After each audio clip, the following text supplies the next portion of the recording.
Most people will listen to this and think it's about someone else. They'll nod, they'll agree, and they'll move on unchanged. If that's you, stop watching now. Because what you're about to hear isn't comfortable, and it isn't flattering. It doesn't attack your enemies. It doesn't blame your past. It doesn't tell you that you were right all along. It does something far more dangerous. It challenges the story you tell yourself when no one's listening. At some point in your life, someone tried to reach you. Not loudly, not dramatically, but honestly. And you missed it. Not because you didn't care, but because you were convinced you understood enough. That moment didn't explode. It didn't end in a fight. It faded. And fading is how the most important things disappear. This isn't a video about motivation. It's about awareness. The kind that arrives too late for most people. If you stay until the end, you're going to recognize patterns you've been avoiding. You're going to hear sentences that feel uncomfortably specific. You might even realize that something you thought was fine has been quietly breaking for a long time. And here's the part that matters. Once you see it, you can't unsee it. This isn't content you consume. It's something that follows you after the screen goes dark. Because the real question isn't whether someone misunderstood you. It's whether you were actually listening. And if you're brave enough to keep watching, you might discover that the moment you thought was ordinary was the moment everything started to change. Most people think loss happens suddenly, like a switch, like one argument, one mistake, one bad day. That's comforting, because if loss is sudden, it feels uncontrollable. And if it's uncontrollable, we don't have to look too closely at ourselves. But that's not how it actually works. Loss is slow. Loss is quiet. Loss is incremental. It happens while everything looks fine. It happens while routines continue. Messages still get sent. Conversations still happen. It happens while you're convinced nothing is really wrong. Because nothing has exploded yet. That's the illusion. Understanding almost never arrives at the beginning of a problem. It arrives at the end of patience. What people miss is that most relationships don't end when someone leaves. They end much earlier, when someone stops trying to be understood. And that moment is easy to miss because it doesn't announce itself. There's no warning notification, no dramatic speech, no clear signal that says, this matters more than you think. What you get instead is subtle change, slightly shorter replies, less energy in the voice, a pause where there used to be curiosity, agreement without engagement, and the human brain is incredibly good at rationalizing those signals away. You tell yourself they're tired, busy, overthinking, going through a phase, because admitting the alternative is uncomfortable. The alternative is that someone has been paying attention while you haven't. The uncomfortable truth is this: people don't feel unseen all at once. They feel unseen over time. And every time they try to explain and feel misunderstood, something changes internally. At first they repeat themselves, then they simplify, then they soften, then they stop. That's not emotional weakness, that's emotional data. And most people ignore it because they're optimized for output, not perception. We live in a culture that rewards doing, fixing, solving, moving forward. So when someone says they don't feel heard, we look for solutions instead of signals. We try to correct the situation instead of understanding it. But here's the thing no one teaches you. Emotional problems don't respond to efficiency, they respond to presence. And presence is hard because it requires you to slow down in a world that tells you speed equals competence. So instead of listening, you prepare your response. Instead of curiosity, you offer explanations. Instead of understanding, you offer logic. And logic feels helpful, especially to intelligent, capable people. But logic doesn't validate experience. You can be logically correct and emotionally absent at the same time. That's where the real damage happens. Because when someone feels unheard repeatedly, they don't get louder forever. They don't escalate endlessly. They adapt. They lower expectations. They reduce emotional investment. They stop bringing you problems they no longer believe you can understand. From the outside, this looks like peace. Less conflict, fewer arguments, less tension. But that's not peace. That's withdrawal. And withdrawal is often mistaken for maturity. People say things like, they've changed, they're calmer now. No, they're conserving energy. They've learned that explaining costs more than it returns. And this is where understanding usually arrives too late. Because when the silence becomes noticeable, it's already stabilized. Silence isn't the first symptom, it's the final stage. By the time someone stops explaining, they've already done the internal math. They've evaluated patterns, they've tested alternatives, they've adjusted expectations, and you're no longer part of the equation the way you used to be. That realization hits hard, because it challenges the story we tell ourselves. We like to believe that if something was important, someone would fight harder, explain better, push more.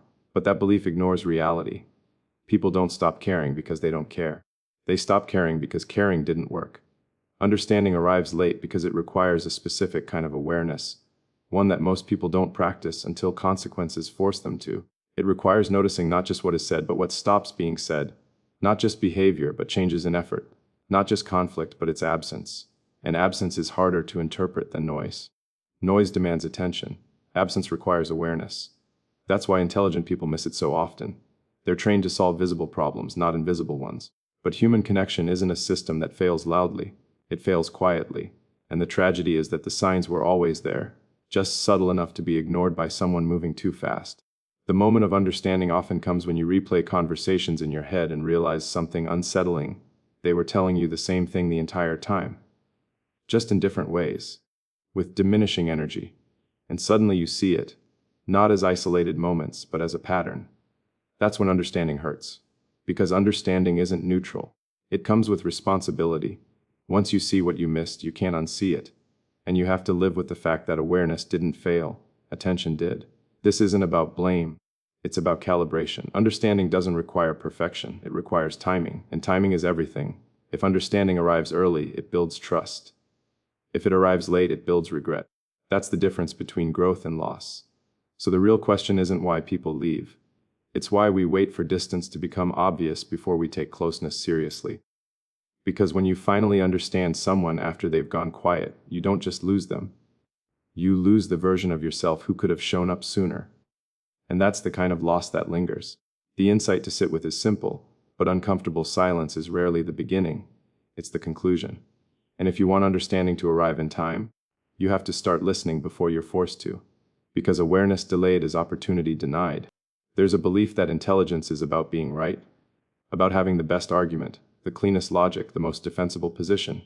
And for a long time, that belief works. It wins debates. It earns respect. It creates the feeling of control. But it quietly erodes connection. Because being right is inward-facing. It's about protecting your internal model of the world. And connection is outward-facing. It's about understanding someone else's internal model, even when it conflicts with yours. Most people don't notice when the shift happens. They don't wake up one day and decide, I'd rather be right than connected.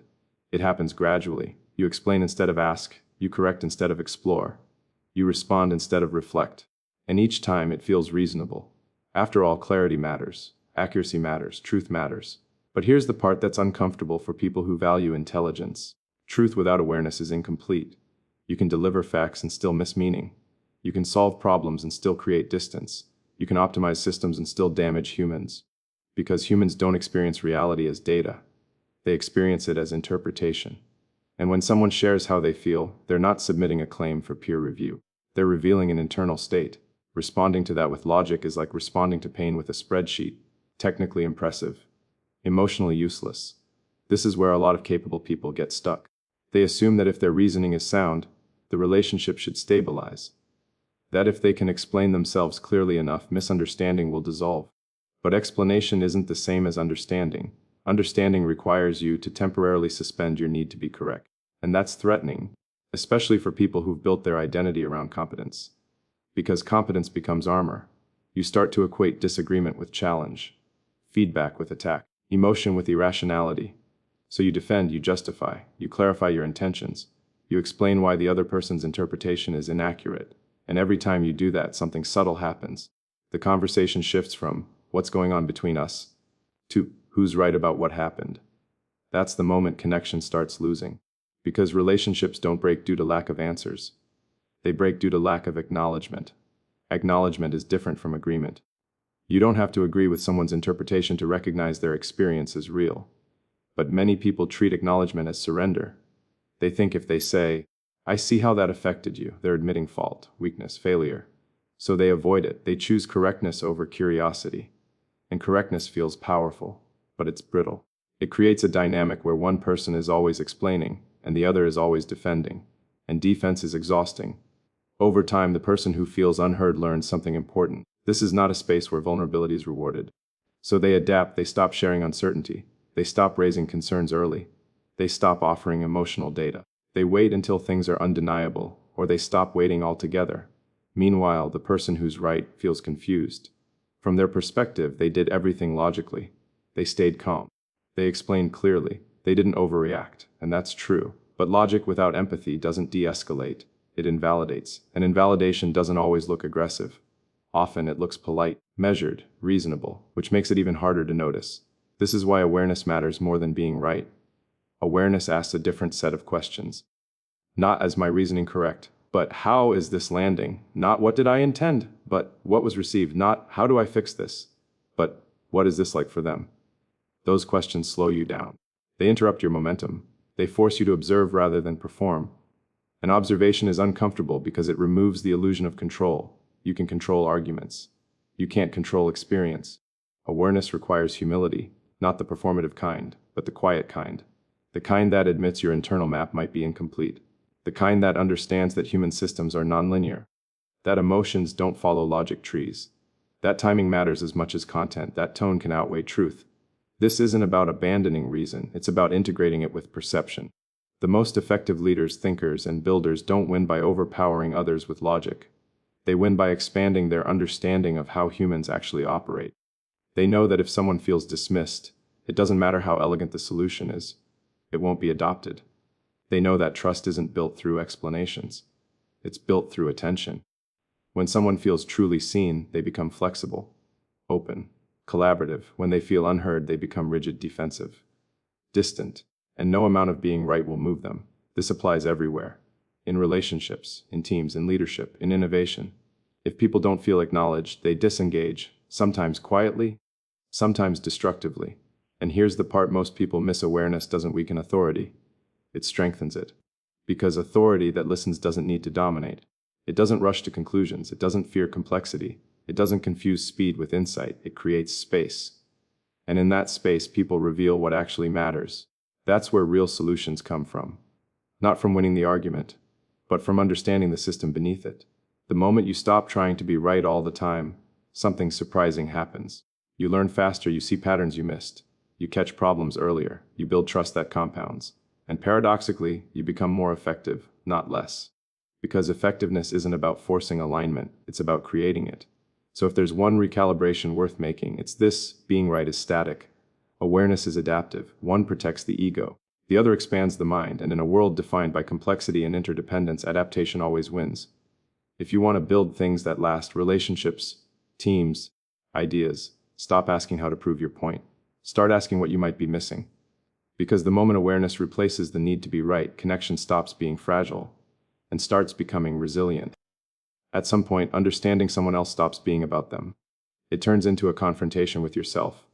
That's the part most people don't expect. We like to think self-reflection is voluntary, that we choose it when we're ready, when we have time, when things slow down. In reality, self-reflection is usually forced. It arrives when something breaks, when a pattern repeats, when a relationship stalls or collapses, when the same feedback shows up from different people wearing different faces. And that's when most people look away.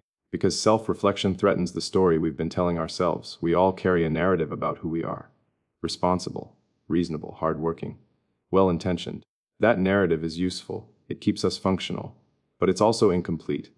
True self-reflection begins when you realize that good intentions don't cancel blind spots. You can be trying your best and still be the problem. That realization is destabilizing. So the instinct is to externalize, to explain why the other person is too sensitive, too emotional, too demanding, too unclear, and sometimes those explanations are partially true. But partial truth can be the most effective way to avoid full responsibility, because self-reflection isn't about assigning blame. It's about identifying patterns, and patterns don't care about intent. Patterns care about outcomes. If the same type of misunderstanding keeps happening, if the same complaints keep surfacing, if the same distance keeps forming, then something in your operating system needs adjustment, not replacement. Adjustment. That's a critical distinction. Self-reflection isn't self-attack. It's self-calibration. It's the ability to say, this outcome keeps occurring. What role might I be playing in it? That question alone separates growth from stagnation. But asking it requires psychological maturity, because it means accepting that your self-image is not the same as your impact. And impact is the only thing the world responds to. You can believe you're a great listener. But if people stop telling you things the data disagrees, you can believe you're supportive. But if people stop leaning on you, the data disagrees, you can believe you're open-minded. But if feedback feels like an attack, the data disagrees. Self-reflection is the willingness to trust the data over the story.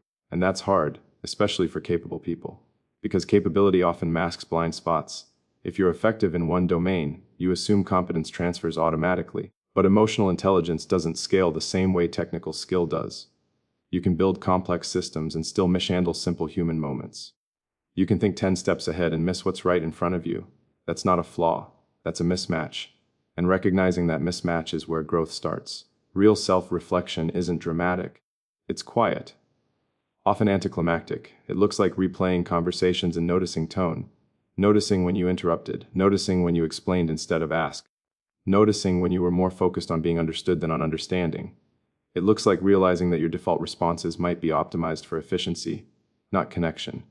And once you see that, you can't unsee it. That's when change becomes possible, but not automatic. Awareness doesn't equal transformation. It just creates the option. The next step is discipline. Because changing patterns requires sustained effort. It means pausing before responding. It means asking clarifying questions instead of making assumptions. It means tolerating discomfort without rushing to resolve it. And most importantly, it means resisting the urge to defend yourself when feedback arrives. Defense is reflexive. Growth is deliberate. Defense says, "Here's why that's not accurate." Growth says, "Tell me more." Defense protects identity. Growth updates it. And updating identity is expensive. It requires letting go of certainty, of superiority, of the idea that you already know who you are. But that's also where power comes from. Because people who can reflect on themselves accurately can adapt faster than those who can't. They learn sooner. They repair earlier. They build trust more efficiently. They don't wait for consequences to force insight. They treat feedback as information, not indictment. That's a rare skill, and it compounds. The more you practice self-reflection, the less threatening it becomes. You stop seeing it as an admission of failure and start seeing it as system optimization. What inputs am I ignoring? What signals am I discounting? What assumptions are outdated?